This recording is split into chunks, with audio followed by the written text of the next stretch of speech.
Sir చాలా కాలం తర్వాత I think మళ్ళీ ఒక ఆర్మీకి సంబంధించిన ఎక్కువ ప్రొక్యూర్మెంట్ గురించి కానివ్వండి, ప్రభుత్వం ఆమోదించిన వాటి గురించి చర్చిస్తున్నాం. మామూలుగా అయితే గత కొన్ని డిఫెన్స్ రౌండప్ ఎపిసోడ్స్ నుంచి నేవీ, ఎయిర్ ఫోర్స్ గురించి వస్తుంది. కానీ సార్ కొంచెం డిఫరెంట్‌గా ఆర్మీకి ఎక్కువ ఇచ్చినట్టు అనిపిస్తుంది సార్. యాక్సెప్టెన్స్ ఆఫ్ నెసెసిటీ అంటామా? డిఫెన్స్ అక్విజిషన్ కౌన్సిల్ రీసెంట్‌గా ఆమోదించింది. దీని గురించి ఏం చెప్తారు సార్? అంటే మనకు త్రివిధ దళాలకు కూడా మనకు ఎక్కడెక్కడ గ్యాప్స్ ఉన్నాయో అవన్నీ పూర్తి చేసే దిశగా మనం ప్రయత్నం చేస్తున్నాము. ఆఫ్ కోర్స్ మన జరిగినటువంటి ఆపరేషన్ సింధూర్లో మేజర్ రోల్ ప్లే చేసినంత మన ఇండియన్ ఎయిర్ ఫోర్సే అది ఎక్కువ ఆపరేషన్స్ లో పాల్గొంటున్నట్టు. సైన్యం ఇన్వాల్వ్ అయింది కానీ మనం లైన్ క్రాస్ చేయలేదు కాబట్టి సైన్యం యొక్క ఇన్వాల్వ్మెంట్ తక్కువనే ఉండింది మనకు. కానీ నెక్స్ట్ ఇంకొక దీన్ని కంటిన్యూ చేసి ఆపరేషన్ సింధూర్ని నెక్స్ట్ ఫేజ్ లో తీసుకువెళ్తేనో లేకపోతే రాబోయే రోజుల్లోనూ ఇది ఇంకో నెక్స్ట్ లెవెల్కి ఎస్కలేట్ అయ్యే పరిస్థితి వస్తే దానికి సిద్ధంగా మన సైన్యానికి కూడా కావాల్సిన విషయాల్లో ఎక్కడెక్కడ వీక్నెస్ ఉన్నాయో వాటిని పూర్తి చేసే దిశగా ప్రభుత్వం నిర్ణయం తీసుకుంది. అఫ్ కోర్స్ మేజర్ ఇన్వెస్ట్మెంట్స్ అంతా కూడా మనకు నేవీ, ఎయిర్ ఫోర్స్ ఎక్కువ పెడుతున్నాము. ఎందుకంటే అది మనకు ఒక ఫోర్స్ మల్టిప్లయర్ లాగా ఇప్పుడు చేయాల్సిన ఆవశ్యకత ఉంది. గతంలో మన సైన్యం మీద ఎక్కువ పెట్టాము, ఈ రెండింటికి మనం పెద్దగా పట్టించుకోలేదు. కాబట్టి అందుకని వాటి మీద ఫోకస్ పెట్టాం. అదే మనం డిఫెన్స్ రౌండప్ చర్చించాం కదా. ఇప్పుడు 67,000 కోట్లు మనకు ప్రభుత్వం అప్రూవల్ ఇచ్చింది. అది అఫ్ కోర్స్ దాని డీటెయిల్స్ వరకు ఇంకా కంప్లీట్ తెలియదు, కానీ కొన్ని అంశాలు మాత్రం వాళ్ళు చెప్పారు. వాటిలో ఏంటంటే thermal imaging based driver night site for army వాడికి ఇచ్చారు.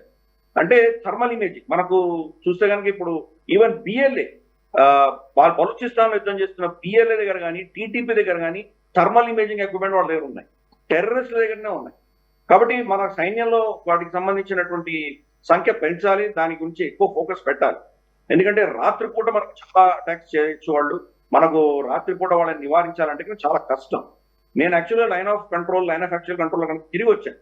ఎస్పెషల్లీ లైన్ ఆఫ్ కంట్రోల్లో కొన్ని కురేర్ సెక్టర్ కానీ ఇటువంటి సెక్టర్స్ లో వెళ్ళామంటే, లేదా పూంచ్లో కానీ థిక్ ఫారెస్ట్ ఉంటాయి, అక్కడ దట్టమైన అరణ్యాలు ఉంటాయి. అరణ్యంలో జంతువో తెలియదు, మనిషో తెలియదు. థర్మల్ ఇమేజింగ్ లేకపోతే కనుక నిజంగా పట్టుకోవడం చాలా కష్టం. కాబట్టి ఈ అత్యాధునికమైన ఎక్విప్మెంట్ మనకు కావాలి. అందుకనే థర్మల్ ఇమేజింగ్ ఎక్విప్మెంట్ అనేది ఇప్పుడు సైన్యానికి ఇచ్చేటువంటి ప్రయత్నం ఈ యొక్క డిఫెన్స్ అక్విజిషన్ కౌన్సిల్ నిర్ణయంలో మనం చూడొచ్చు. అలాగే మనకు బ్రహ్మోస్ కు సంబంధించి ఫైర్ కంట్రోల్ సిస్టమ్స్, లాంచర్స్ ఇవన్నీ కూడాను దీంట్లో 67,000 crores లో అవి కూడా కాంట్రాక్ట్ లో వెళ్ళబోతుంది. అలాగే మౌంటైన్ రెడార్స్ మనకు అక్కడ మనకు మౌంటైన్ లో ఏమొస్తుందంటే కొండల్లో మనకు కొండలు ఎత్తుపళ్ళాలు ఉంటాయి కాబట్టి దానికి డార్క్ స్పాట్స్ ఉంటాయి. మన రెడార్ చూడనటువంటి ప్రాంతాలు ఉంటాయి కొన్ని. వాటిని కవర్ చేయడానికి కోసం డిఫరెంట్ యాంగిల్స్ రెడార్స్ పెట్టాల్సి వస్తుంది. అవి పెద్ద పెద్ద రెడార్స్ పెడితే కనుక మనం చాలా కష్టం అవి.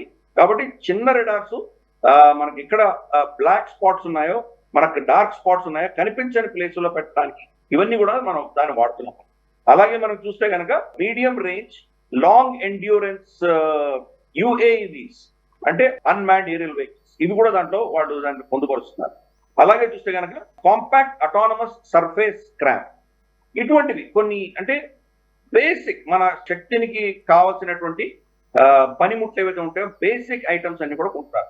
పెద్ద పెద్ద ట్యాంకులు, పెద్ద పెద్ద ఫీల్డ్ గన్స్ ఇవి నార్మల్ ప్రొక్యూర్మెంట్ లో వెళ్తాయి. కానీ ఈ చిన్న చిన్న గ్యాప్స్ ఏవైతే ఉన్నాయో అవన్నీ పూడ్చే దిశగా 67,000 కోట్లు ప్రభుత్వం అప్రూవల్ ఇచ్చింది. కాబట్టి ఇవన్నీ కూడా ఏంటంటే మనకు మొన్న జరిగినటువంటి ఆపరేషన్ సింధూర్ లో ఉన్నటువంటి అనుభవం ఆధారంగా ఎక్కడెక్కడ ఇంకా మనం ఇంప్రూవ్ చేయొచ్చు, ఎక్కడెక్కడ మన శత్రువు మన స్ట్రెంగ్త్ చూసి వాడు ఎక్కడ మన వీక్నెస్ చూసి వాడు మన మీద దాడి చేయగలడు, దాన్ని ఎలా కౌంటర్ చేయాలి అన్న దిశగా ఈ అప్రూవల్స్ అన్ని ఉన్నాయి. ఇవన్నీ కూడా ఎమర్జెన్సీ అప్రూవల్స్. ఇవన్నీ కూడాను మళ్ళీ ఆ టెండరింగ్ ప్రాసెస్ పెద్ద ప్రొసీజర్ ఏదో ఉంటుందో దాన్ని పక్కన పెట్టేసి ఇది చాలా త్వరితగతిన ఈ ప్రొక్యూర్మెంట్ అంతా చేస్తున్నాము. కీలకమైనది ఏంటంటే ఇవన్నీ కూడా భారతదేశంలో ప్రొక్యూర్ చేస్తాం మనం. 100% ఇండిజినస్ ప్రొక్యూర్మెంట్ ఉండబోతోంది. ఎందుకంటే మన ప్రైవేట్ ఇండస్ట్రీ, డిఫెన్స్ ఇండస్ట్రీకి చాలా పెద్ద సపోర్ట్ కింద మనం భావించవచ్చు. 67,000 కోట్ల ఆర్డర్స్ వస్తుంది, చిన్న విషయం కాదు. ఆల్మోస్ట్ రమారమి $800-900 million వర్త్ ఆఫ్ ఆర్డర్ మనం ఇస్తున్నాం ఇది. కాబట్టి ఆత్మ నిర్భరత పెంచుకునే దిశగా దీన్ని మనం చూడాలి. ఈ వీడియో మీకు నచ్చినట్టయితే లైక్ చేయండి, 10 మందికి షేర్ చేయండి. అలాగే కామెంట్ల రూపంలో మీ అభిప్రాయాలను మాతో పంచుకోండి. Nationalist hub group of channels ను సబ్స్క్రైబ్ చేసుకుని తెలుగునాట జాతీయవాద జర్నలిజాన్ని ప్రోత్సహించండి. ఈ వీడియో కింద ఉన్న బెల్ ఐకాన్ పై క్లిక్ చేయడం మర్చిపోవద్దు.